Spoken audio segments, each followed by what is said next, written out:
ಹರೇ ಕೃಷ್ಣ. ನಮಸ್ಕಾರ ಎಲ್ಲ ರೈತ ಬಂದವ್ರಿಗೆ. ಇವತ್ತು ನಾವು ಹಳದಿಗೆನೂರು ಗ್ರಾಮಕ್ಕೆ ಅದೀವಿ. ಇಲ್ಲಿ ಒಬ್ಬರಿಗೆ ರೈತರಿಗೆ ಉಳ್ಳಾಗಡ್ಡಿಗೆ ಸಾವಯವ ಮಲ್ಟಿಪ್ಲೇಯರ್ ಗೊಬ್ಬರವನ್ನು ಯೂಸ್ ಮಾಡಕ್ಕೆ ಕೊಟ್ಟಿದ್ದೀವಿ ಫೆಬ್ರವರಿ 15ನೇ ತಾರೀಕು. ಈಗ ಡೇಟ್ ಇವತ್ತು ಮಾರ್ಚ್ 15. ಇವತ್ತಿಗೆ 1 ತಿಂಗಳಾದ ಕರೆಕ್ಟ್ ಕೊಟ್ಟ ಗೊಬ್ಬರ.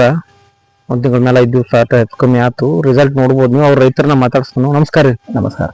ನಿಮ್ಮ ಹೆಸರ ಪರಿಚಯ ಹೇಳ್ರಿ. ನಮ್ಮ ಹೆಸರು ಹಾಜಿಲಾಲ್ ಮೆಹಬೂಬ್ ಸಾಬ್ ಪಂಚಾಳ್ ಅಂತ ಹೇಳ್ರಿ. ಹಾ ರೀ. ಊರ ಹಳ್ಳದಿಗೆನೂರು ರೀ. ಹಾ ರೀ. ತಾಲೂಕ ಕೋಲಾರ ರೀ. ಹಾ ರೀ. ಜಿಲ್ಲಾ ವಿಜಯಪುರ ರೀ. ಹಾ ರೀ. ನೀವು 10 ತಿಂಗಳು ಮಲ್ಟಿಪ್ಲೇಯರ್ ನನ್ನ ತಗೊಂಡು ಯೂಸ್ ಮಾಡಿದ್ರಿ. ಹಾನ್ ರೀ. ಅದಕ್ಕೆ ಈಗ ರಿಸಲ್ಟ್ ಹೆಂಗ ಅನ್ಸೈತ್ರಿ ನಿಮಗೆ? ರಿಸಲ್ಟ್ ಚಲೋ ಬಂತ್ರಿ. ಇದು ಮೊದಲು ನಾವು ಹೋಗಿಗಿಂತ ಮೊದಲ ಬಾಳ ಸಣ್ಣ ಇತ್ರಿ ಅಗದಿರಿ. ಹಾ ರೀ.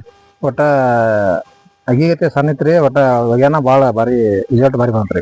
ಈಗ ನಿಮಗೆ ಬೆಳೆ ಒಳಗೆ ಮತ್ತೊಬ್ಬರ ಬೆಳೆಗೆ ಮಲ್ಟಿಪ್ಲೇಯರ್ ಹಾಕಲಾರ್ದಕ್ಕ ನಿಮ್ಮದಕ್ಕೆ ಏನ್ ಫರ್ಕ್ ಅನ್ಸತ್ರಿ ಬೆಳೆ ಒಳಗೆ?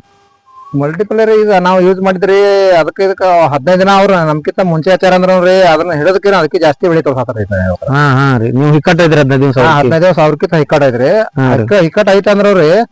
ಅದ್ರಕಿಂತ ಇನ್ನ ಜಾಸ್ತಿ ಗಡ್ಡಿ ಮತ್ತ ತಪ್ಪಲು ಜಾಸ್ತಿ ಅದಕ್ಕೆ ರೀ. ಮತ್ತ ಅಗದಿ ತಪ್ಪಲು ಕರ್ರಗರಿ ಫುಲ್ ಇನ್ನ ಬೆಳವಣಿಗೆ ಐತ್ರಿ ಅದಕ್ಕಿಂತ ಜಾಸ್ತಿ ರೀ. ಹಾ ಹಾ ಹಾ ರೀ.